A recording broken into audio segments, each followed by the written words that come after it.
Salam sejahtera.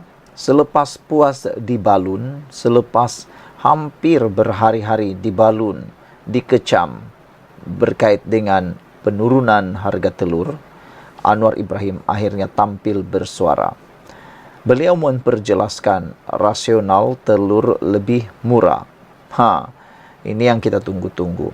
Ramai netizen, khususnya golongan walaun, begitu galaknya mereka menghentam Anwar Ibrahim. Tapi mereka lupa, kalau nak hentam Anwar Ibrahim, coba tanya dululah. Kamu punya angkatan, kamu punya geng di pembangkang Perikatan Nasional tu. Apa pula cadangan mereka? Apa barang yang mereka agak-agak nak mahu turunkan? Kalau nak turunkan semua, itu mustahil dan boleh kata pembohong. Tapi kalau ada 1-2 jenis barang yang mampu diturunkan harga, itu mungkin benar. Jadi, nak tanyalah kepada Perikatan Nasional tu, yang belah sana tu, apa barang pula yang anda mahu turunkan? Kalau Anwar dia turunkan telur, Perikatan Nasional nak turunkan apa? Perdana Menteri Anwar Ibrahim hari ini menjelaskan rasional di sebalik keputusan kerajaan menggunakan penjimatan rasionalisasi subsidi untuk menurunkan harga telur sebanyak 3 sen.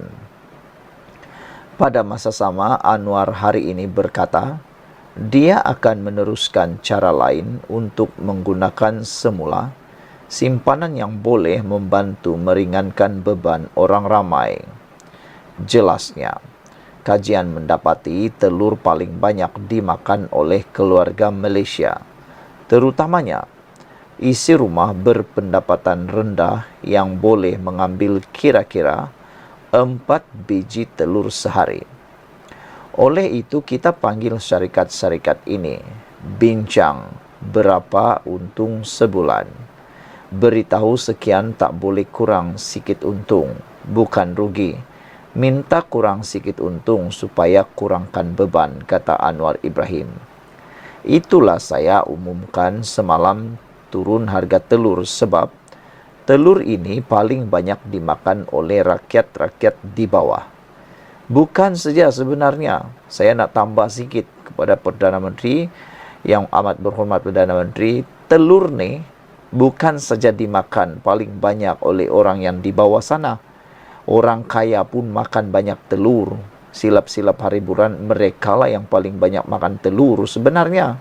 Pergi mana pun mereka akan makan. Ialah mungkin di restoran lah kalau mereka kan.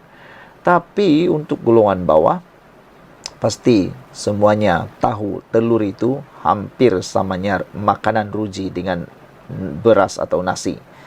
Karena telur dalam setiap isi rumah pasti ada.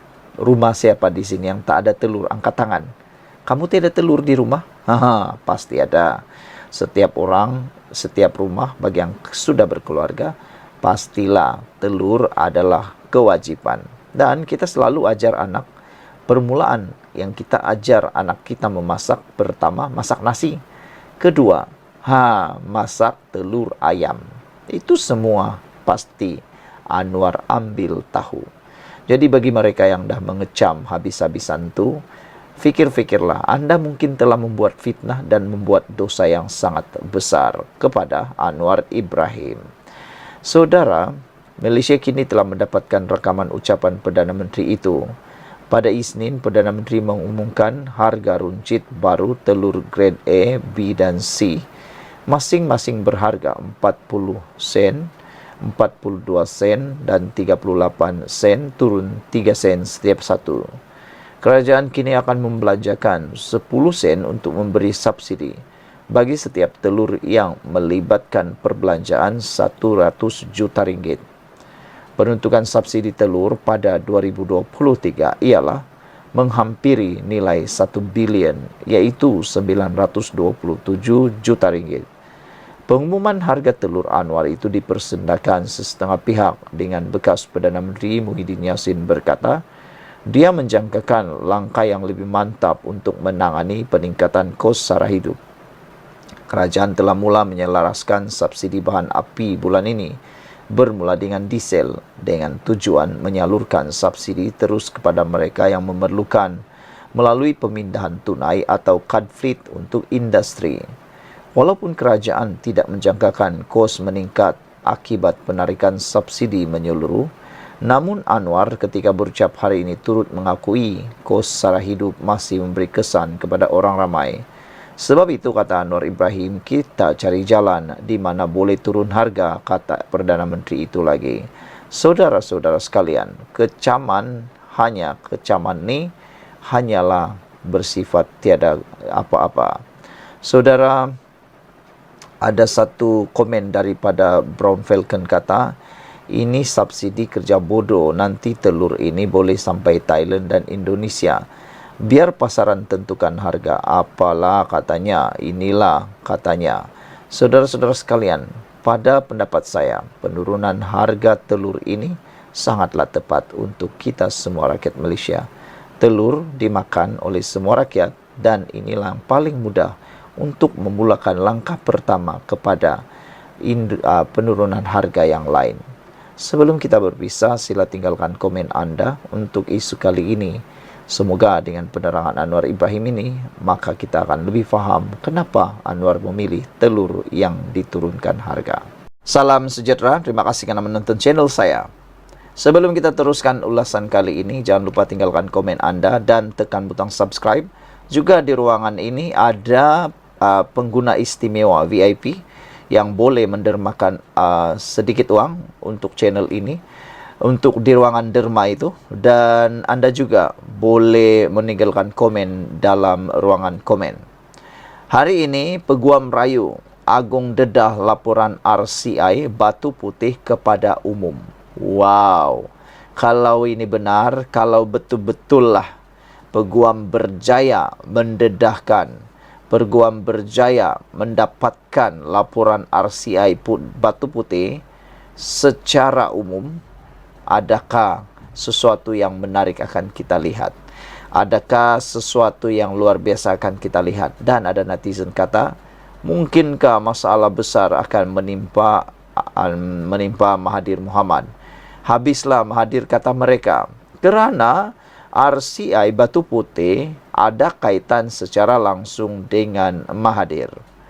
Peguam Muhammad Hanif Katri merayu yang di-Pertuan Agong Sultan Ibrahim Sultan Iskandar supaya mendedahkan kepada umum laporan terbaru Suruhanjaya Siasatan Diraja RCI berhubung isu kedaulatan Pulau Batu Putih, Batuan Tengah dan Tubir Selatan. Rayuan tersebut susulan pengerusi RCI Pulau Batu Putih, Mad Raus Sarif, menyerahkan laporan terbaru Suruhanjaya itu kepada Yang di-Pertuan Agong. Ini supaya rakyat dapat melihat bahawa penubuhan RCI Batu Putih itu sebenar-benarnya adalah tulen dan ikhlas, katanya pada satu kenyataan hari ini. Ramai juga netizen yang bersetuju dengan kenyataan Katri Abdullah ini. Mereka kata, bagus, kami pun mahu sangat supaya laporan penuh RCI Batu Putih itu didedahkan kepada umum, supaya orang pun tahu, Mahathir pun suka. Kerana sebelum ini Mahathir kata dia mahu proceeding RCI Batu Putih itu dibuat secara terbuka kepada umum. Tujuannya supaya semua orang tahu. Nah, di sinilah patutnya Mahathir pun menyokong tindakan peguam ini. Mahathir patut sokong ini supaya laporan penuh RCI itu turut diketahui oleh semua orang. Kalau sebelum ini proceeding tidak diluluskan terbuka, apa kata pula ini disokong Mahathir supaya laporan itu turut didedahkan kepada umum. Apa pendapat kamu? Saya berpendapat betul, ngamlah macam itu. Peguam itu juga merayu agar laporan itu didedahkan secara terbuka supaya rakyat Malaysia dapat mengetahui kebenaran di sebalik tindakan pentadbiran Dr. Mahathir Mohamad pada tahun 2018 untuk menarik balik rayuan Malaysia di Mahkamah Keadilan Antarabangsa ICJ berhubung pemberian Singapura kedaulatan ke atas Batu Putih. Hanif berkata ini akan membolehkan orang ramai untuk memastikan sama ada syur RCI benar-benar mengikut titah agung berhubung terma rujukan Suruhanjaya itu. Justru saya dengan penuh takzim memohon kepada Ketua Duli Yang Maha Mulia di Pertuan Agong agar Baginda Tuanku dapat membuat titah arahan agar sesalinan laporan RCI Batu Putih berkenan diserahkan kepada kesemua pihak yang terbabit, termasuk dan tidak terhad kepada Dr. Mahathir sebagai Perdana Menteri pada ketika masa material penarikan balik semakan ke ICJ dilakukan, supaya mana-mana komen dan teguran berkaitan kemuktamadan laporan RCI Batu Putih dapat dilakukan sebelum ianya didedahkan.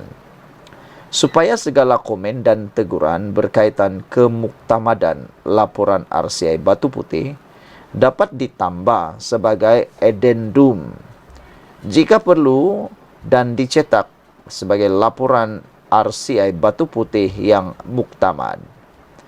Laporan RCI Batu Putih berkenan yang muktamad kemudiannya didedahkan untuk rujukan masyarakat awam, kata Hanif lagi.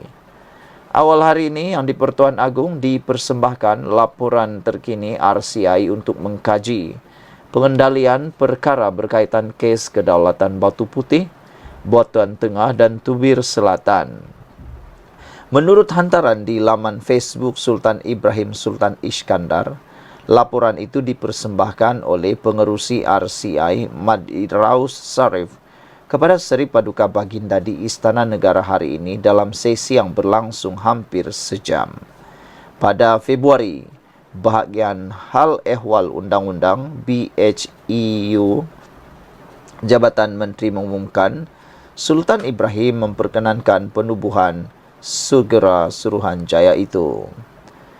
Pembentukan RCI telah dijalankan di bawah Akta Suruhanjaya Siasatan 1950 Akta 119. Pada 12 Jun, Mahathir memberikan keterangan semasa prosiding tertutup RCI. Pulau Batu Putih merupakan tunggulan batu dengan keluasan sebuah padang bola sepak yang terletak di Selat Singapura yang menghadap ke arah Laut China Selatan. Rumah api Holzberg yang terdapat di situ dibina oleh pihak British pada 1851. Pulau Batu Putih terletak berhampiran dengan pulau-pulau sekitarnya seperti Batuan Tengah dan Tubir Selatan yang menjadi subjek utama mengenai pertindihan antara Singapura dan Malaysia yang dibicarakan menerusi ICJ. Pada 23 Mei 2008, Mahkamah ICJ memutuskan bahawa Pulau Batu Putih adalah milik Singapura, manakala Batuan Tengah milik Malaysia. Status Tubir Selatan pula akan ditentukan kemudian. Pada 2 Februari 2017, Malaysia memohon semakan keputusan ICJ 2008. Bagaimanapun, pada Mei 2018, Kerajaan Pakatan Harapan yang diterajui Mahathir telah menarik balik permohonan itu hanya 2 minggu sebelum perbicaraan dijadualkan pada 11 Jun 2018. Pada 27 Februari, Menteri di Jabatan Perdana Menteri, Undang-Undang dan Pembaharuan Institusi Azalina Othman Said berkata, penubuhan RCI itu bertujuan mencari penyelesaian dan bergerak ke hadapan dengan penambahbaikan berhubung isu membabitkan kedaulatan negara, bukan bertujuan menyalahkan mana-mana pihak. Kata Azalina, rakyat Malaysia khususnya di Johor berhak mendapat penjelasan tentang sebab dan faktor di sebalik keputusan untuk tidak meneruskan permohonan semakan dan permohonan tafsiran di ICJ berhubung kedaulatan ke atas Batu Putih, Batuan Tengah dan Tubir Selatan. Saudara-saudara sekalian, ada netizen kata dalam komen, beliau mahu supaya laporan itu segera didedahkan kepada umum. Sekian untuk kali ini, jangan lupa tinggalkan komen Anda. Bye-bye.